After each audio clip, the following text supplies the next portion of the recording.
Hey guys, welcome back to my channel. This is Varun Tahin. So in the previous session, we saw how important is database in storing useful information. So we just had a glimpse on how MySQL work and what are the different components and concepts in it. So if you have not yet seen that video, I would recommend you to take a step back and check that out first by clicking on the top right corner of the screen, or I have also given its link in the description also for you guys. Now, as planned, in today's session we will install SQL onto our workstation with all its prerequisites. So I have currently structured the steps in a document that I have shared already with you guys.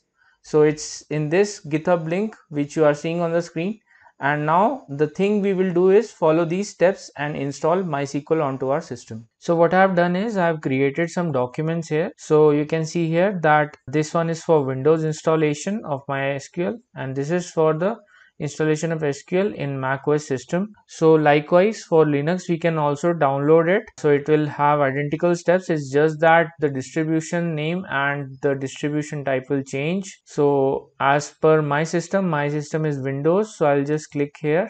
So you will see this page basically. So what we have to do is we have to go and download this.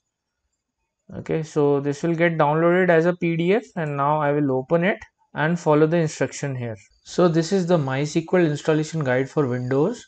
So we have to follow it sequentially, step by step. So before installing MySQL, we have some prerequisites that we have to install .NET Framework, Visual C++, and then we need to install MySQL. So let's follow these. So there are these hyperlinks created already in the documentation. So when you click it, it will automatically go to that particular section where it will give you all the details of where to download what things. Okay, so here you can see that the first installation is of the Visual C++. So I'll just go and open this link. So it will go to the official site of Microsoft, and here if you scroll down, you will have various versions supported for various systems. Okay, so the one which we are choosing is this one. Okay, so you guys can see that this is downloaded now, and when we will double click it,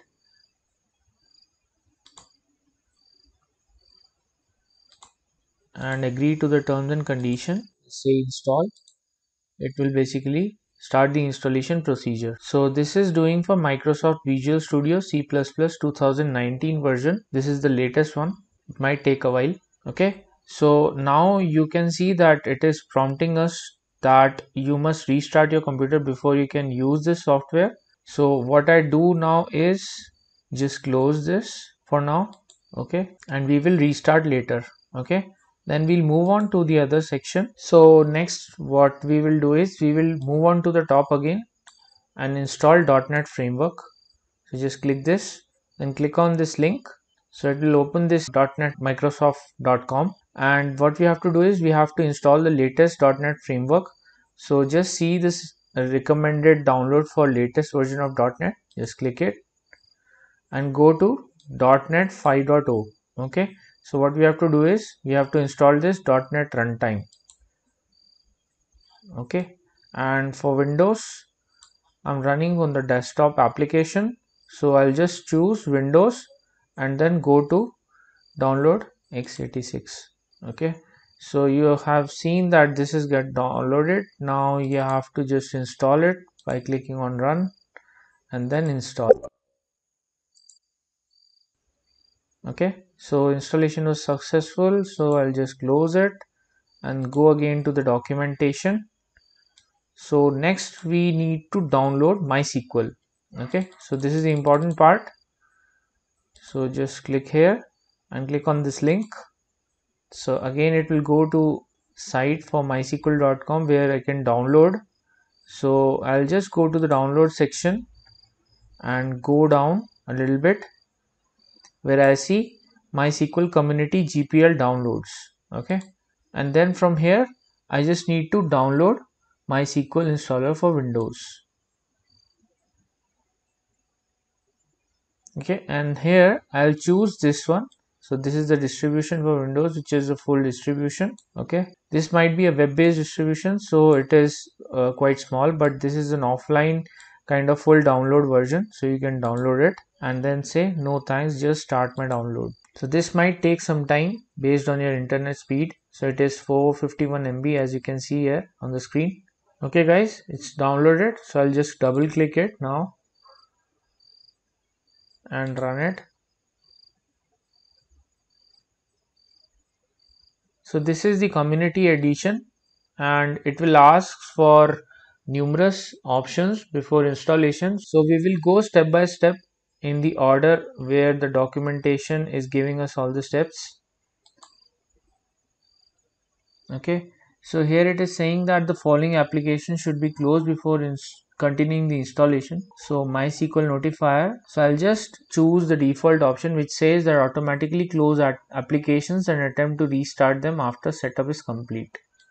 So it will prompt us at various places. Okay, so this installer has come up now and we need to follow the documentation now. So I'll just move on to the documentation and just go a little down. Okay, so these steps also are noted here whichever I'm specifying on the web browser. I'll just click next. Okay, and here you will be seeing various options. Okay, so this is kind of changed now. The last time I downloaded was a little different. So I'll just go a little down here where it is asking me to choose the installation sections. So this gives us a detailed explanation of which all components this installer will install onto our system. Okay, so we need to just choose whichever are default here and click next. Then again click next here. So it will be updating the components one by one and then it will prompt us to the final configuration. So now guys, you can see that it has taken a while, but it has applied all the updates for various components. Okay, so even we can show the details and see which all components it has upgraded and what were the steps here. So just click next after this. Okay, so we'll just defaultly click next. Now guys, you can see on the screen that this check has come where it is asking us to check and upgrade the database. So it says that to maintain in data integrity following a server upgrade, MySQL installer must check your database and upgraded system and data dictionary tables if necessary. So the recommended thing to do is skip this check. Okay, so we'll not check this one and just click next and then click the execute button here. So you can see that this has applied the configuration. So the step it followed is starting the server and upgrading the system tables and then updating the start menu link. So we'll just click finish now. So this is done and now the only thing left is, so on this page we just need to execute. So this installer also checks if there are any features installed that needs further configuration and run those scripts. Okay, so I'll just click finish again and then click next. So it says that the upgrade has completed. Please click finish to close the wizard. So I'll just click finish. Now this MySQL installer page has appeared here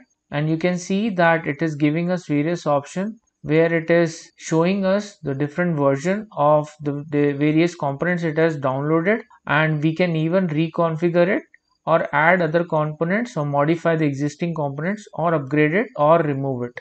Okay, so this is kind of a catalog it is giving us here itself. So guys, you can see here this up arrow will come when you have a particular upgrade available for a particular product. So it says an upgrade is available for this product, click upgrade to apply. Okay, but I don't necessarily do that because I want to be sure that it works with this first before upgrading it. Okay, so what I'll do is I'll minimize this installer and go to my start window and just type workbench here. Okay, so here it will give you the option to MySQL workbench with your version. So when you click enter, it will basically load all your configurations. So I had several connections before, that is the reason it is giving me a local instance configurations. But you can even create a new connection guys by going on to this add button, clicking it and then naming your connection. So let's name it test connection just for the demo purpose. The default username and password is root. You can even change it. I'll tell you how to change that. And basically you can go here and test your connection. So it says that successfully made MySQL connection. So you can use the same.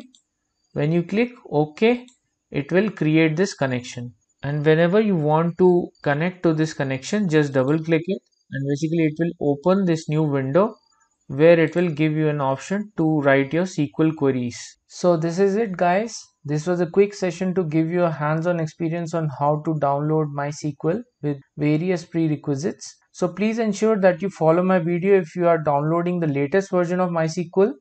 The document which I showed had the steps for installing the earlier version of MySQL, so don't get confused. If you have any queries, don't hesitate to ask them in the comment section.